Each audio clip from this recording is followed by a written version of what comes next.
Tema khotbah yang diberikan kepada saya adalah waiting in faith. Jadi menanti di dalam iman. Saudara, saya ingin mengajak untuk kita melihat satu gambar ini, saudara. Boleh dibantu? Ya. Ada seekor anjing yang luntang-lantung, saudaraku, di jalanan. Bulunya rontok, habis, saudara, berjamuran. Dan kemudian ada seorang satpam yang mengambil anjing ini, saudara. Anjing ini sudah dalam kondisi yang sangat rusak, lusuh, berjamuran, dan sangat kurus, saudara. Baik, mungkin Anda bertanya, apa kaitan foto ini dengan tema khotbah kita? Waiting in faith. Nanti pada puncaknya, saya akan jelaskan, saudara. Mari bersama-sama kita membaca di dalam Galatia pasal 4, ayat 1 sampai ayat 7. Tadi kita sudah membacakan ayat 1 sampai ayat 5, sampai ayat 7, saudaraku ya. Firman Tuhan berbunyi demikian, yang dimaksud ialah selama seorang ahli waris belum akil balik, sedikitpun ia tidak berbeda dengan seorang hamba. Sungguh pun ia adalah tuan dari segala sesuatu. Tetapi ia berada di bawah perwalian dan pengawasan sampai pada saat yang telah ditentukan oleh Bapaknya. Demikian pula kita, selama kita belum akil balik, kita takluk juga kepada roh-roh dunia. Tapi setelah genap waktunya, maka Allah mengutus anaknya yang lahir dari seorang perempuan dan takluk kepada hukum Taurat. Ia diutus untuk menebus mereka yang takluk kepada hukum Taurat, supaya kita diterima menjadi anak. Dan karena kamu adalah anak, maka Allah telah menyuruh roh anaknya ke dalam hati kita, yang berseru, ya Aba, ya Bapa. Jadi kamu bukan lagi hamba, melainkan anak. Jikalau kamu anak, maka kamu juga adalah ahli-ahli waris oleh Allah. Selamat dan berbahagia bagi saudara yang baca firman Tuhan, yang merenungkan dan yang melakukan di dalam kehidupan hari lepas hari. Saudara, hari ini kita memasuki Advent yang pertama. Tadi di depan kita, saudaraku, di sini ada sejumlah 5 lilin. Ya. Anda pernah memahami kenapa mesti 5 lilin, saudara? Ya, sebenarnya ini bukan sekedar sebuah hiasan atau ornamen di dalam sebuah ibadah. Saudaraku, ini memiliki makna. Saudaraku, sebenarnya format aslinya itu harus ada di dalam 3 lilin warna ungu, 1 lilin warna merah muda, dan 1 lilin warna putih. Dan kemudian saudaraku, itu ada dalam sebuah bentuk lingkaran. Dan kemudian dihiasi dengan daun-daun yang berwarna hijau. Bentuk lingkaran itu menunjukkan kasih Tuhan yang tidak akan pernah berakhir. Jadi saudaraku, 4 lilin itu ada dalam lingkaran kasih Tuhan yang tidak pernah berakhir. Kenapa mesti ada daun hijau, saudaraku? Oleh karena daun hijau menunjukkan sebuah kehidupan. Jadi saudaraku, di dalam kasih Allah di situ ada sebuah kehidupan. Lalu kenapa mesti ada 5 lilin, saudaraku? Ya, 5 lilin ini menggambarkan 4 lilin yang pertama itu adalah masa penantian 4.000 tahun. 4.000 tahun, saudaraku, sejak Adam jatuh di dalam dosa sampai Yesus datang, Sang Mesias yang dijanjikan itu. Membutuhkan waktu 4.000 tahun. Jadi saudaraku, lilin yang berwarna putih, kalau di sini tadi lilin yang berwarna ungu kalau gitu ya. Lilin yang berwarna ungu ini menggambarkan Yesus yang sudah lahir. Jadi saudaraku, di masa Advent yang pertama ini saudaraku, kita nyalakan 1 lilin. Kemudian saudaraku, pada minggu yang kedua lilin yang kedua. Lilin yang ketiga ini menunjukkan sebuah proses kepastian bahwa Natal akan tiba. Sebuah kepastian bahwa berita anugerah pasti sampai ke tangan kita, saudara. Jadi saudaraku, selama 4.000 tahun saudaraku, umat Tuhan, umat Israel, dia menantikan Sang Mesias yang bernama Yesus. Saudaraku yang terkasih, di dalam surat Galatia yang kita baca tadi, itu sebenarnya lagi sedang berbicara tentang waiting in faith. Di sini Paulus lagi sedang menggunakan sebuah ilustrasi akil balik untuk menegur, untuk mengingatkan orang-orang Kristen yang ada di Galatia. Orang-orang Kristen di Galatia adalah orang-orang Kristen yang pada satu sisi dia menerima Injil, tapi pada satu sisi dia menghidupi hukum Taurat dengan begitu ketat. Pada satu sisi, saudaraku, ada seseorang yang naik mobil Mercy, tapi sambil membawa bajainya. Anda pernah bertemu dengan orang seperti itu? Pada satu sisi ada seseorang yang memakai jam tangan Rolex yang harganya 200 juta lebih, tapi di tangan lainnya dia memakai merek jam Key & Key yang harganya mungkin 200 ribu. Aneh bukan, saudara? Rasul Paulus mengingatkan kepada jemaat di Galatia, lepas itu lo Key & Key itu, gunakanlah Rolex. Lepas itu bajainya, gunakanlah Mercy. Anugerah Tuhan yang diberikan kepada umat Tuhan, kepada bangsa Israel adalah sesuatu yang lebih mulia daripada hukum Taurat. Adalah sesuatu yang lebih agung, daripada tradisi-tradisi yang dilakukan. Nah, saudaraku yang terkasih dalam Tuhan Yesus, di dalam ayat yang pertama ini, Rasul Paulus memberikan kepada kita satu hal yang sangat penting. Sebelum genap waktunya, mari bersama-sama kita lihat. Diklik ya, sebelum genap waktunya. Yang dimaksud ialah selama seorang ahli waris belum akil balik. Nah, kita bingung saudaraku, akil balik ini apa? Nah, saudaraku, akil balik ini dipakai kata nepios. Nepios itu mengacu pada bayi, saudaraku, pada bayi. Ya, jadi kalau terjemahan yang lain bisa dikatakan seperti ini. Yang dimaksud ialah selama seorang bayi sedikit pun ia tidak berbeda, sebenarnya begitu. Jadi ini adalah bayi, dan kemudian saudaraku, ini dikaitkan dengan hamba. Bayi dan hamba. Saudaraku, bayi ini menggambarkan tentang umat Tuhan, yaitu bangsa Israel. Hamba ini menunjukkan orang yang di luar bangsa Israel. Saudaraku, ayat ini menegaskan kepada kita bahwa sebenarnya umat Tuhan yang disebut masa bayi itu dan hamba tidak ada bedanya. Bayi yang baru lahir, saudaraku, menunjukkan sesuatu ketidakberdayaan. Dia tidak berdaya, saudaraku. Dia perlu bergantung kepada orang yang menolongnya. Dia perlu bergantung kepada perwalian. Dia perlu bergantung kepada orang yang menuntunnya, masih bayi.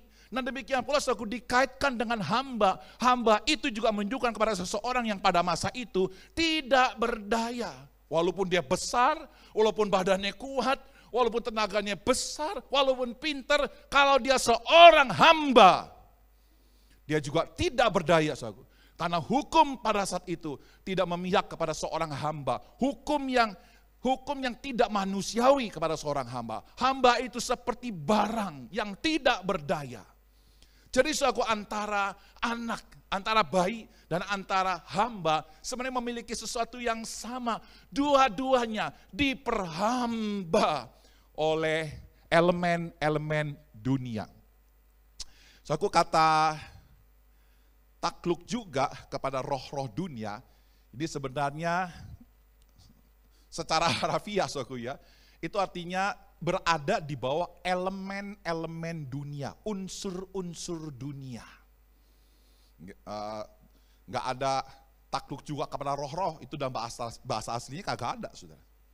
Ya, tapi saya bisa memahami, saudaraku, kenapa LAI menerjemahkan ini takluk kepada roh-roh.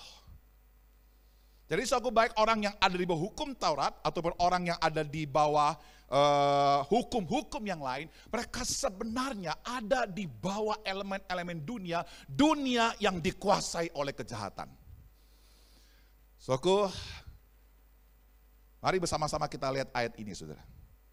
Di dalam 1 Yohanes pasal 5 ayat 19, mengingatkan kepada kita tentang dunia ini. Firman Tuhan berkata, kita tahu bahwa kita berasal dari Allah. Dan seluruh dunia, perhatikan baik-baik, dan seluruh dunia ada di bawah kuasa si jahat. Si, itu ada sinya. Itu menunjuk pada satu pribadi, saudara.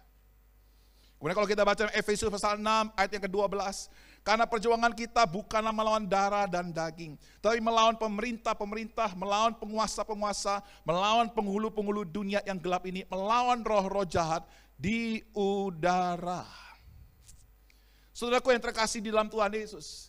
Jadi sebelum Kristus lahir, saudara, selama 4.000 tahun, baik itu orang Israel yang mendapatkan Taurat, ya, yang mendapatkan segenap janji Tuhan yang Tuhan berikan kepada Abraham sebagai keturunan umat pilihan, ataupun saudaraku mereka yang bukan orang Israel, mereka semua takluk di bawah si jahat. Kalau kita membaca saudaraku di dalam Efesus, ya, Efesus pasalnya yang ke-6 ayat 12, karena perjuangan kita Bukanlah melawan darah dan daging, tapi melawan pemerintah-pemerintah, melawan penguasa-penguasa, melawan penguasa dunia yang gelap ini, melawan roh-roh jahat di udara. Kita semua ada di bawah penguasaan roh jahat. Nah, kita tahu saudaraku bahwa roh jahat segala sesuatu untuk menghancurkan kita. Tujuannya untuk membunuh kita. Saudara, kita bersyukur genap waktunya. Sekali ulangi saudaraku, genap waktunya Tuhan memberikan kepada kita Sang Mesias. Silakan diklik ya, genap waktunya ayat 4 dan 5 Galatia pasal 4. Tetapi setelah genap waktunya, tetapi di sini merupakan sesuatu peralihan yang mengkontraskan. Kalau dulu hidupmu di bawah perwalian yang sangat mengerikan dan menakutkan, ujung hidupmu adalah kebinasaan. Tetapi ini kontras, ada sebuah pengharapan. Di dalam masa 4.000 tahun yang begitu gelap, tetapi ada sebuah terang yang nyata dan sempurna yang akan diberikan kepada kita. Ayat 4 dan 5. Tetapi setelah genap waktunya, maka Allah mengutus anak yang lahir dari seorang perempuan dan takluk kepada hukum Taurat. Ia diutus untuk menebus mereka yang takluk kepada hukum Taurat, supaya kita diterima menjadi anak. Satu kata menjadi anak. Anak di situ tidak lagi dipakai kata nepios, tapi dipakai kata wios. Ya, sebenarnya kalau di dalam bahasa aslinya itu satu kesatuan, yaitu wiotesia. Ya, wiotesia itu dari dua kata wios dan titemi. Ya, Uios dan Titemi. Uios itu adalah anak. Ya, anak yang sudah bisa berjalan, anak yang sudah bisa berdiri, ya, dan kemudian Titemi itu menunjukkan pada sebuah order, ketetapan. Saudaraku, King James Version menerjemahkan dengan kata the adoption of sons. Jadi anak yang diadopsi. Saudaraku, pada titik ini, saudaraku, ketika genap waktunya Yesus datang, saudaraku, maka terjadi sebuah perubahan. Umat Israel yang hidup di bawah perwalian hukum Taurat dan orang-orang yang bukan Israel yang hidup di bawah aturan-aturan yang lain, saudaraku, yang semuanya itu membawa kehancuran. Pada saat Yesus datang, saudaraku, terjadi sebuah perubahan, diadopsi menjadi anak Allah. Genap waktunya. Sekarang kita lihat satu demi satu, saudaraku, betapa indahnya ayat ini, saudaraku. Dikatakan, tetapi genap, setelah genap waktunya. Ya, genap waktunya. Ayat 2, sebelumnya saudaraku dikatakan begini, sampai pada saat yang telah ditentukan oleh Bapaknya. Ayat 2 ada kalimat, ditentukan oleh Bapaknya. Jadi saudaraku, selama 4.000 tahun ini, di masa perjanjian lama, saudaraku, ada sebuah janji, ada sebuah janji tentang Mesias yang ditetapkan oleh, yang ditentukan oleh Bapaknya. Saudara, ditentukan oleh Bapaknya, diklik ya, menggambarkan apa, saudaraku? Peristiwa kelahiran Yesus yang diharapkan oleh bangsa Israel, oleh seluruh umat manusia, bukanlah sebuah peristiwa kejadian yang mendadak, saudara. Itu adalah sesuatu yang telah dirancang oleh Bapa. Sesuatu yang dirancang oleh Tuhan buat kita semua. Ditentukan oleh Bapa itu berkaitan dengan nubuatan-nubuatan yang ada di dalam perjanjian lama. Tadi kita baca Kejadian pasal yang ketiga, saudaraku, bahwa keturunan perempuan ini akan meremukkan kepala ular itu. Sudah dinubuatkan sewaktu manusia pertama kali jatuh di dalam dosa. Saudaraku, ditentukan oleh Bapa. Ini menunjukkan bahwa iblis memang mempunyai kuasa. Namun Allah Bapa lebih berkuasa atas iblis. Iblis tidak setara dengan Bapa. Bapa di atas iblis dan berkuasa. Iblis ditaklukkan oleh Bapa. Dan iblis tidak bisa menguasai hidup kita. Dan kita bersyukur hidup kita sekarang di tangan Bapa yang lebih berkuasa dari kuasa kegelapan. Saudaraku yang terkasih dalam Tuhan Yesus, genap waktunya Tuhan berikan kepada kita Yesus yang lahir dari seorang darah, anak darah, yang lahir dari seorang perempuan, yang takluk kepada hukum Taurat. Nah, saudaraku, di dalam ayat-ayat ini ada dua hal yang sangat penting tentang siapa itu Yesus. Ya, Yesus itu adalah perantara. Kalau kita baca ayat 4, tapi setelah genap waktunya, maka Allah mengutus anaknya yang lahir dari seorang perempuan dan takluk. Nah, takluk di sini berbeda dengan takluk yang sebelumnya. Ya, kalau takluk yang sebelumnya itu adalah takluk dalam pengertian diperbudak. Tapi saudaraku, di dalam ayat yang keempat ini, takluk di situ dipakai kata hupo, nggak ada perbudakan, nggak ada diperbudaknya, saudaraku. Hupo, jadi di bawah, di dalam. Jadi Yesus ketika lahir, saudaraku, dia hidup di dalam Taurat, dia tidak ditaklukkan oleh Taurat. Dia hidup di dalam Taurat dan hidup secara sempurna menggenapi semua tuntutan hukum Taurat. Itulah Yesus. Dia sebagai perantara. Saudaraku, perantara ini harus memiliki dua hal yang sangat penting, saudaraku. Ya, yang pertama, dia harus mewakili Allah dan dia juga harus mewakili manusia. Pertanyaan, saudaraku, ketika Allah datang langsung kepada manusia, nggak bisa, saudaraku. Karena manusia adalah makhluk yang berdosa dan Tuhan itu adalah api yang menghanguskan. Dia adalah pribadi yang cemburu. Dia adalah pribadi yang suci dan kudus yang akan membakar semua dosa. Jadi nggak mungkin. Juga diperlukan manusia yang sempurna, yang tidak ada cacat celanya. Sekarang pertanyaan saudaraku, siapakah di seluruh dunia, di sepanjang zaman ada manusia yang sempurna? Tidak ada. Hanya ada di dalam Yesus. Yang kedua, saudaraku, yang namanya perantara, itu mengharuskan Allah yang lebih besar daripada roh jahat, Allah yang harus mengalahkan roh jahat itu. Yang kedua, saudaraku, adalah manusia yang sempurna yang bisa menjalankan hukum Taurat. Siapa yang bisa, saudaraku? Tidak ada. Dan kita bersyukur, saudaraku, di dalam Yesus Kristus. Di situ kita menemukan ada Allah yang sempurna hadir di dalam tubuh yang sempurna. Ia diutus, itu menunjukkan ada sebuah preeksistensi dari Kristus. Bahwa Kristus hadir bukan pada saat lahir dari Maria. Kealahannya itu sudah ada sebelum Yesus lahir.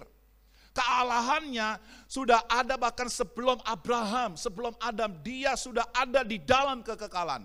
Dan kemudian dia lahir dari seorang wanita, ini menunjukkan pada kemanusiaannya. Sebagai kealahannya, dia memang harus memiliki itu untuk mengalahkan roh jahat. Di dalam kemanusiaannya, dia menjalankan seluruh hukum Taurat secara sempurna. Yesus menjadi perantara kita yang terbaik, yang sempurna. Tidak ada perantara yang lain yang bisa mewakili antara manusia dengan Allah dan Allah dengan manusia. Kita bersyukur, saudaraku, Yesus menjadi perantara bagi kita. Genap waktunya, perantara itu diberikan kepada kita. Saudara, bukan saja perantara. Kalau kita membaca di dalam ayatnya yang ke-5,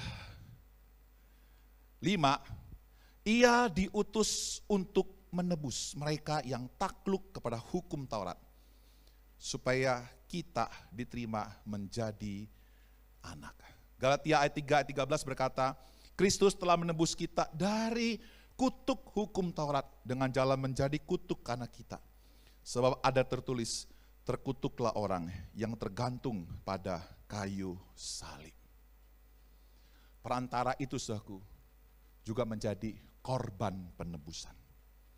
Saudaraku, Imamat pasal 5 ayat 15 mengharuskan orang yang berdosa ditebus dengan domba yang tak bercacat dan yang tak bersalah. Imamat 5:15 berkata, apabila seseorang berubah setia dan tidak sengaja berbuat dosa dalam sesuatu hal yang dipersembahkan kepada Tuhan, maka haruslah ia mempersembahkan kepada Tuhan sebagai tebusan salahnya seekor domba jantan yang tidak bercela dan kambing domba dinilai menurut sikal perak, yakni menurut sikal kudus, menjadi korban penebus yang salah. Yohanes 1 ayat 29 menggambarkan siapa Yesus yang adalah anak domba yang menjadi simbol dari Imamat 5 ayat 15 yang menjadi nyata dan ada di dalam diri pribadi. Yohanes 1:12, pada keesokan harinya Yohanes melihat Yesus datang kepadanya dan ia berkata, lihatlah anak domba Allah yang menghapus dosa dunia. Ibrani pasal 9 ayat 26 mengatakan seperti ini. Sebab jika demikian ia harus berulang-ulang menderita sejak dunia ini dijadikan. Tetapi sekarang ia hanya satu kali saja menyatakan dirinya pada zaman akhir untuk menghapus dosa oleh korbannya. Saudaraku, Yesus adalah anak domba yang tak bercacat. Dia adalah pribadi yang sempurna menjalankan hukum Taurat. Dia tidak pernah bersalah sedikit pun. Dan hanya korban yang sempurna itu yang layak untuk diberikan kepada Allah. Dan di atas kayu salib, dia yang sempurna harus menanggung ketidaksempurnaan kita. Dia yang tidak bersalah harus menanggung kebersalahan kita. Supaya saudara menerima kesempurnaan. Saudara dipandang oleh Bapa menjadi orang yang benar di hadapannya. Saudaraku, setelah waktu genap waktunya, Bapa memberikan kepada Kristus, yaitu Dia yang menjadi perantara dan Dia yang menjadi penebus. Saudara, Rasul Paulus mengingatkan akan hal ini kepada orang-orang Yahudi yang telah percaya kepada Yesus, yang masih memegang tradisi dan hukum Taurat sebagai segala-galanya. Diingatkan bahwa kamu sudah memiliki Kristus, Sang Penebus, dan perantara yang sempurna itu. Saudaraku, apa akibatnya? Apa akibatnya? Kita lihat saudaraku ya, sesudah genap waktunya, setelah Kristus datang sebagai perantara penebus, apa akibatnya buat umat Tuhan dan apa akibatnya buat kita, saudara? Ayat 6 dikatakan, dan karena kamu adalah anak, maka Allah telah menyuruh roh anaknya di dalam hati kita yang berseru, ya Aba, ya Bapa. Akibat yang pertama saudaraku adalah kita memiliki sebuah relasi yang sangat dekat dengan Allah. Kita menyebut dia sebagai Aba. Saudaraku, Aba itu merupakan sebuah istilah Aram yang ditunjukkan kepada seorang anak yang memanggil sang papa, sang ayah dengan begitu akrab.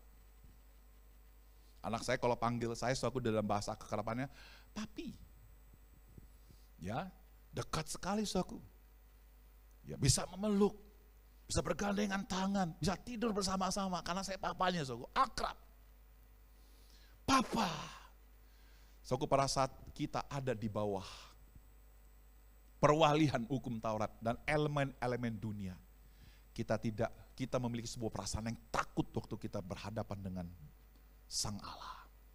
Tapi di dalam penebusan, di dalam Kristus yang adalah perantara, Dia mengubah segala sesuatu menjadi dekat, dan kita bersuka cita untuk bisa mengatakan dan berkata ya Aba di dalam doa kita. Bukan saja ada sebuah relasi yang begitu dekat akibat penebusan dan keperantaraan Kristus. Ayat ke-7. Jadi kamu bukan lagi hamba, melainkan anak. Jikalau kamu anak, maka kamu juga adalah ahli waris oleh Allah. So, ini ahli waris ini menggambarkan sebuah gambaran tentang already but not yet. Sudah tapi belum. Saya yang beritahu pada saudara, Anda adalah ahli waris. Menggambarkan apa? Anda ini sudah menerima segala janji Tuhan, tapi belum sepenuhnya. So, siapa yang menjadi ahli waris saya, saudara? Siapa yang menjadi ahli waris dari Pak David? Nah, itu anak lah. Tuh, situ tuh. Ya, loh, kalau anak saya, saudaraku Yosua, yaitu Stephanie dan Vivi, saudaraku, dia adalah ahli waris dari saya. Pertanyaannya, dia sudah menikmati warisan saya enggak? Sudah menikmati belum? Sudah. Dia tinggal di rumah saya kok. Ya kan? Dia naik mobil saya kok. Itu. Dia bisa menikmati uang yang saya berikan buat dia kok. Tapi apakah sudah sempurna? Belum. Tunggu nanti kalau saya pass away. Baru mereka bisa menikmati semuanya itu loh. Nah, maksudnya begitu, aku ahli waris. Artinya begini, kita sudah menikmati janji-janji Allah sebagai anak, tapi belum sepenuhnya. Tapi percayalah saudaraku, di dalam proses yang Allah berikan kepada kita, proses itu selalu menuju kepada sebuah kesempurnaan, pada sebuah kebaikan yang sejati, pada keagungan kemuliaan, dan suatu saat nanti kita akan menikmati segala apa? Segala kemuliaan yang sempurna saatnya nanti pada saat Yesus datang kedua kali. Kalau nggak salah nanti ada tema khotbah itu ya. Menantikan Yesus datang kedua kali. Saudara, saya ingin kembali. Tolong diklik. Tadi kita melihat itu anjing, saudara ya. Anjing tadi itu berantakan sekali, saudara. Sekarang saudara lihat anjing itu sudah menjadi seperti ini, saudara. Luntang lantung di jalanan, saudaraku, diambil satpam, lalu diumumkan lewat lewat WA grup tetangga-tetangga. Siapa yang mau ambil anjing ini, saudaraku? Nggak ada yang mau ambil, siapa yang mau ambil, saudaraku tadi? Ada yang mengambil, ya, saudaraku. Yang mengambil anak saya yang bernama Yosua. Pada bulan Juni tahun 2020. Waktu saya datang lihat, aduh kasihan amat. Kita semua peluk dia, saudara. Kita adopsi menjadi anak kita. Kimi Setiawan namanya. Saya persilakan, ini tamu khotbah, ini tamu ibadah kita. Silakan Yosua, maju ke depan. Silakan.